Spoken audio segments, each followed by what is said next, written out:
Au Ghana, les racines et les tubercules sont au centre du programme PPO-WAP. We in Ghana, we have been mandated to look at the root and tuber crops. Le Ghana a fait une option sur les racines et tubercules, en développant les recherches sur la patate douce, l'igname, le manioc et le taro.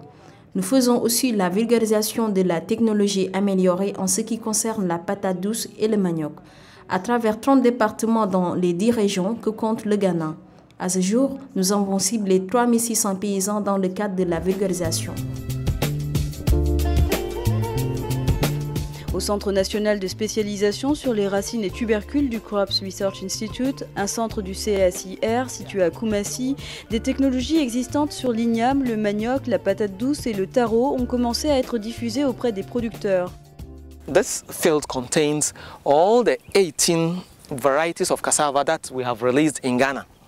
Ce champ contient toutes les 18 variétés de manioc qui ont été introduites au Ghana. Les premières introductions se sont faites en 1993.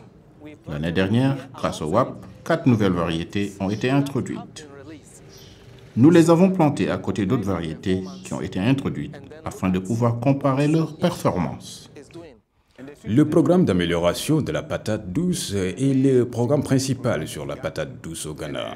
C'est en fait un programme de développement et notre activité majeure est de collecter les pousses de germes et les évaluer pour voir lesquelles sont meilleures.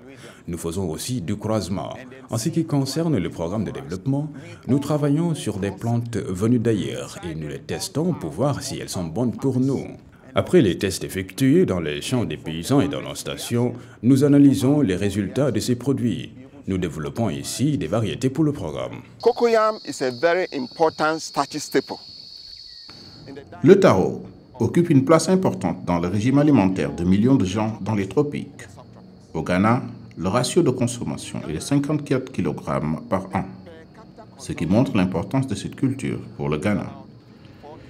Les paysans étant les principaux bénéficiaires de cette recherche, nous les impliquons tout au long du processus. Nous espérons introduire 2 variétés de taro l'année prochaine. Cela va contribuer à augmenter la production de taro de 30%. Des projets qui étaient à l'arrêt faute de financement ont pu reprendre leurs activités grâce à l'appui du PPO-WAP. Il y a 2 ans, les fonds pour le programme de la patate douce étaient épuisés. C'est à ce moment que le WAP est intervenu. Notre principale source de financement est actuellement le WAP. WAP nous a alloué des fonds pour conduire des recherches sur des tubercules. Nous sommes confiants qu'avec le soutien de WAP, nous introduirons pour la première fois des variétés de taro pour une consommation au Ghana et dans la sous-région, ce qui est une grande contribution.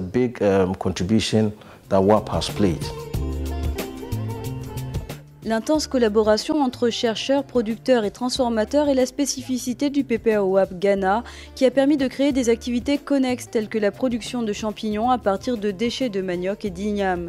Le programme a permis d'appuyer les transformateurs de manioc en gari, en pain ou d'autres produits dérivés. Afin d'assurer la durabilité de ces activités, le PPO-WAP Ghana appuie toute la chaîne des valeurs de la production à la transformation. J'étais cultivatrice avant de devenir transformatrice.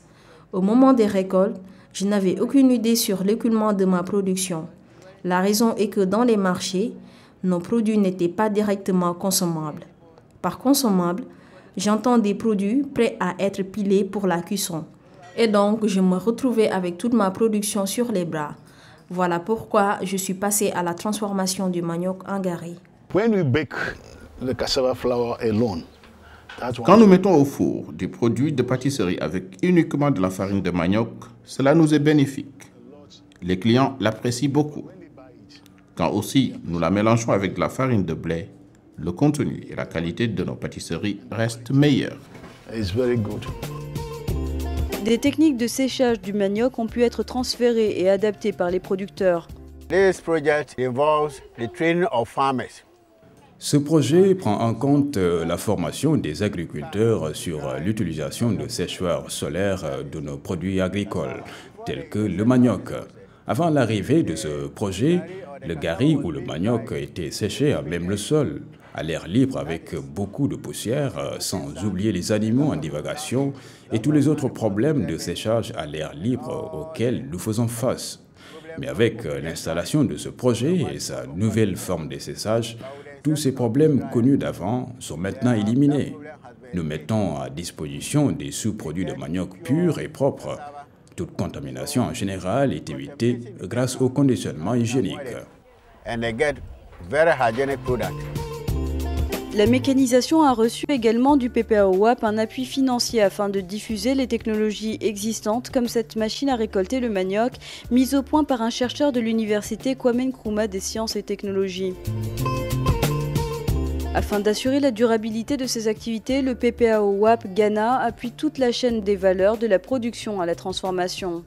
Le programme a beaucoup aidé les paysans en termes d'amélioration des variétés, des bonnes pratiques agricoles et en termes de valeur ajoutée en ce qui concerne l'allègement de la charge de travail.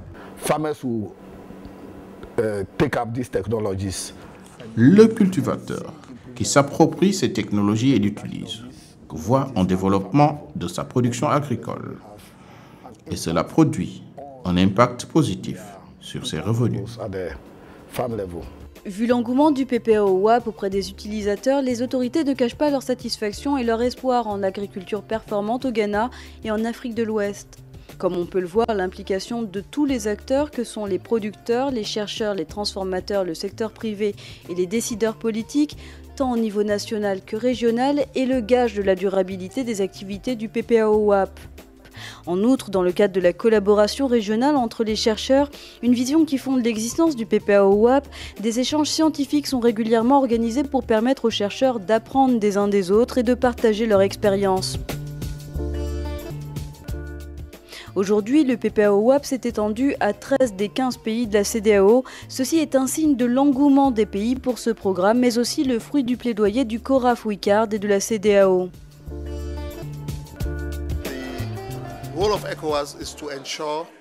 Le rôle de la CEDEAO est d'assurer l'atteinte des objectifs de sécurité et de souveraineté alimentaire en Afrique de l'Ouest. Nous sommes les superviseurs de ce projet et nous pensons que ces technologies iront au bénéfice des cultivateurs africains en termes d'augmentation de la production alimentaire. Nous remarquons beaucoup de partage d'expériences en termes de meilleures pratiques, spécialement entre pays membres. Nous sommes très satisfaits des résultats notés parmi les pays du WAP 1A. Nous sommes très contents et nous espérons que les résultats générés vont aider à motiver les pays du WAP 1B. Et nous pensons que les pays du WAP 1C feront mieux. Do better. Après 4 années de mise en œuvre, le PPAO-WAP est totalement approprié à l'Afrique de l'Ouest et se présente comme le programme phare pour l'amélioration de la productivité agricole, ce qui augure des perspectives heureuses pour la sous-région. Les pays de la CEDEAO se sont appropriés ce programme. C'est très important. C'est vrai que ce programme est mis en œuvre avec l'appui de la Banque mondiale, mais avant tout, c'est des ressources des pays.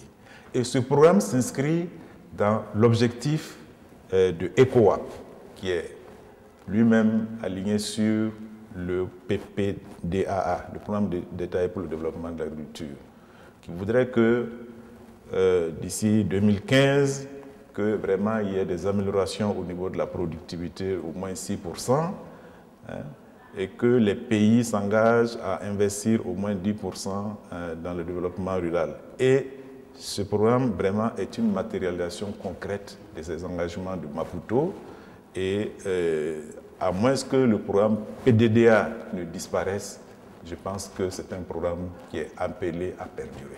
L'expérience est tellement enrichissante que ça incite même d'autres régions à s'inspirer de ce programme-là. On a déjà un exemple en Afrique de l'Est. Et l'Afrique du Sud, l'Afrique australe, également en préparation d'un programme similaire. Et l'Afrique centrale tape à la porte également pour l'émergence d'un programme de productivité agricole. Et je pense que vraiment, ça montre que c'est un programme qui est vraiment en adéquation avec les objectifs de développement et les attentes des populations. PPAO-WAP, une initiative pour l'intégration et la collaboration régionale.